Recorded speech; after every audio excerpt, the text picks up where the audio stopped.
I've had a lot of thoughts about the band over the years, and people asking me about it, how we got started.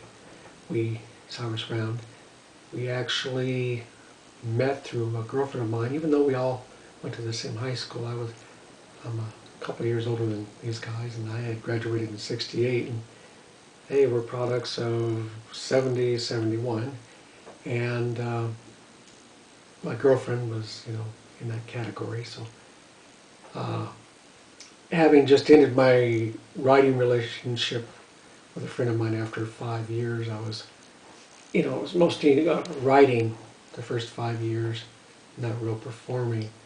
And I wanted to, put together a band where I could, like John Fogerty once said, a band that can play anything, a cha-cha or a rumba or country and western, jazz, blues, rock and roll, whatever. And that's what I wanted Cyrus Round to be. Well, originally the name of the group was Freeway. My girlfriend did get us together, introduced us, we practiced for a couple months, went into the studio, we did Maybe I'm a Fool and Evil Woman, Evil Ways. This was around late '70, August of '70, I believe. And after the recording, the bass player and I, Mark Siloff, started writing together. And we showed some stuff to the other guys, and we said, wouldn't it be great to have our own band where we could play, stuff like Alice Cooper or serious stuff or whatever. And so we got together and we started practicing some of these songs that we had written, which would become Playing on the Freeway later. We came up with the name Freeway, which was only good for, we performed as Freeway in a couple of gigs. But after that we found out somebody else had that name. So Mark had this idea of naming the group Cyrus Round. There was actually somebody who used to come in at Bob's, a guy named Simon Giggle. His name was Cyrus Round, and we stuck the name. Bob's is where we used to hang out. We'd drop on a hat. We'd sing five-part harmony of a Beatles song, just to get attention. Though they never gave us free food. Though we did get free food for a while because one of the guys was dating a waitress. That came in handy. And I later dated a girl who was a waitress for Frosty Freeze, and we got free food there. So that always came in handy for, starving musicians. I was the closest probably with the drummer David. He came in to be our drummer after Rick Giles had left. Rick did not want to play our kind of music, so David sat in and listened to us and decided he fit in with our kind of humor and everything else, and that was it. We around 1973, Larry was the first to leave.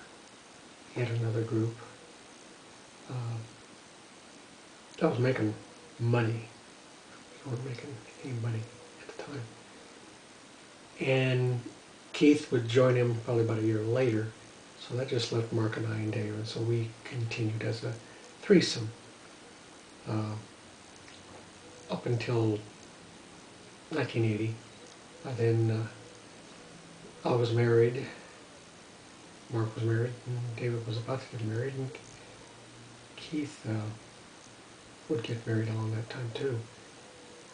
We had a reunion about 1985, the five of us, just a one-night thing.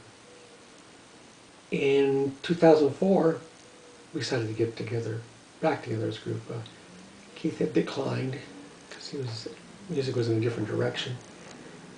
So the four of us got up all the old tapes. There was about 50 songs there, and we made 3 CDs out of these and put them out on iTunes.